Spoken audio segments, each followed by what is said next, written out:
All right, let me tell you about a registered nurse I worked with named Melissa. She was a 45-year-old hospital RN. She worked 12-hour shifts, nights, weekends, and holidays. She's been doing this long enough to be tired, but she shows up. She has solid income and good benefits on paper. What pushed her to reach out didn't happen at work. It happened at home. Her car had been acting up for a few weeks. Dashboard lights, weird noises. She kept pushing it off because her schedule was packed. Then one morning, driving to a shift, the car finally died.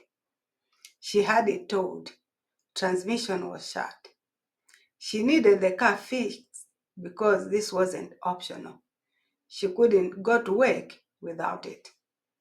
The estimate came back and it was more than she expected. Her first thought was a credit card, but she didn't want to do that.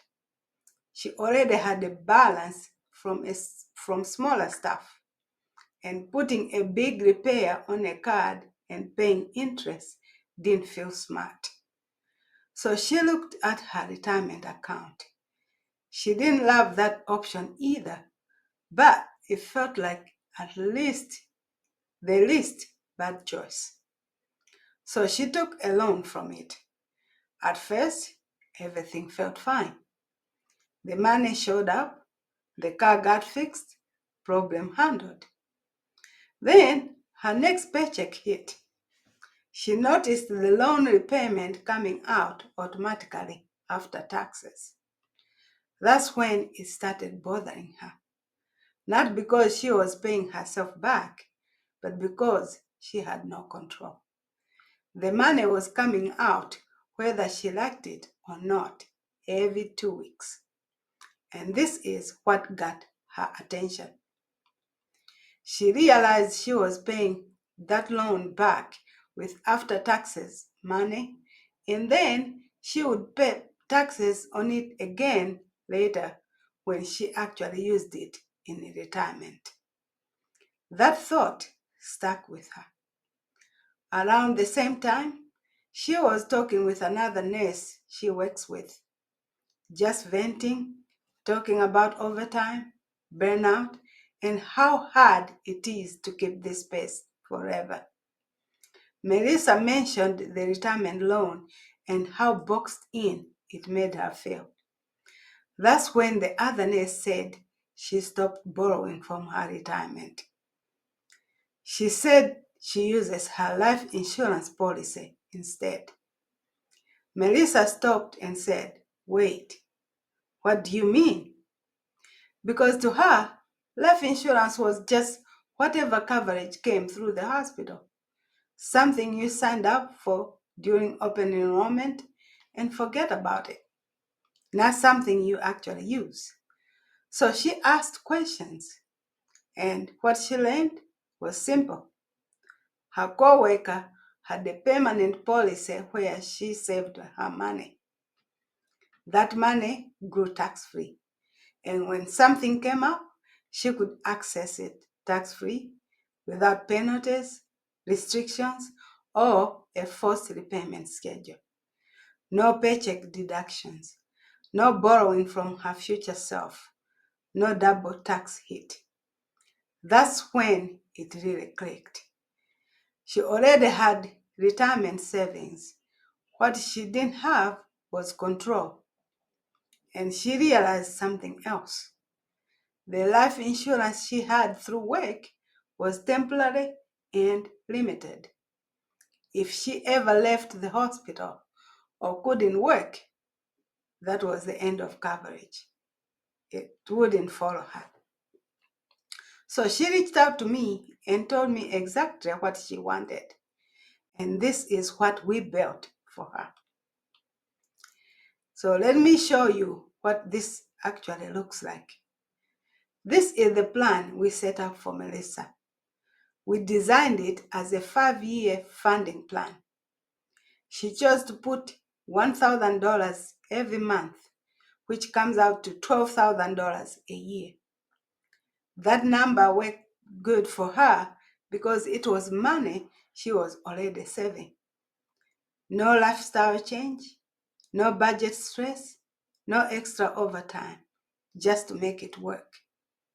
To her, that meant having money she could access when something hit at home, not using credit cards and carrying balances, not borrowing from her retirement again and losing control of her paycheck. So, from age 45 to 50, she is funding it at $12,000 a year. Over 5 years, that's $60,000 total. Now, when you look at an illustration like this, there are only a few things that matter. First, the cash value. That is the money inside the policy earning interest. Earlier on, there are costs, and then the rest flows into this cash value bucket where it grows tax-free. Next is cash surrender value. This is the important one. This is how much money Melissa can actually access. Think of it like her available balance. She can use it when a car repair comes up, a home expense hits. She needs time off without stressing her finances. And when she uses it, no penalties, no age restrictions, no taxes, no forced repayment.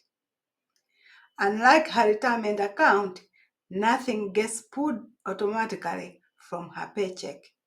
She stays in control. You also see a projected rate. It's not a guarantee.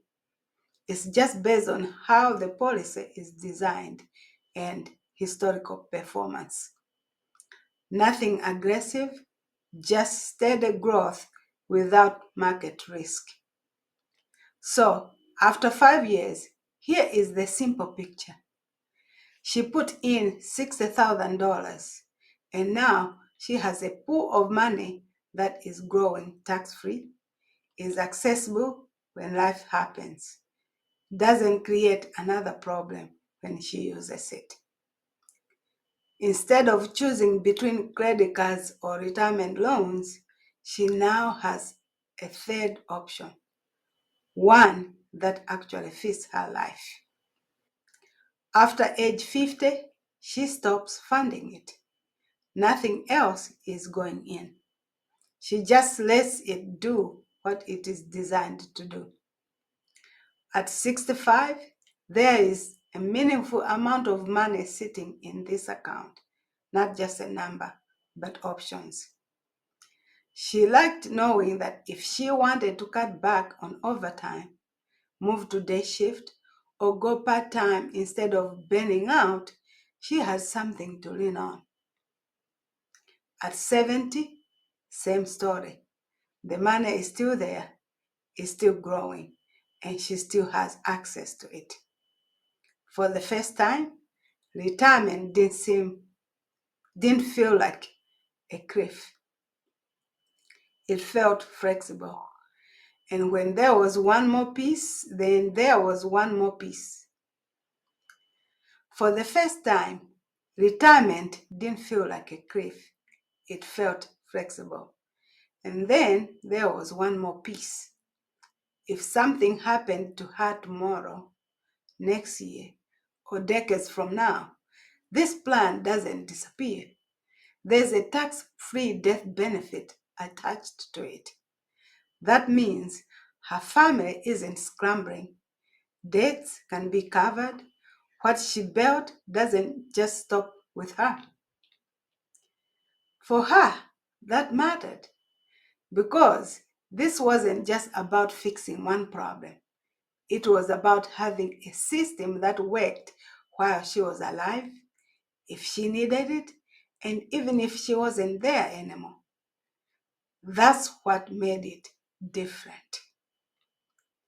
If this sounds familiar, especially the part about borrowing from retirement or losing control when life happens, I am happy to walk through this with you. You can look at what this could look like for you based on your income, your benefits, and how your money actually flows. You can schedule a call below or just send me a message and we'll go from there. Talk to you soon.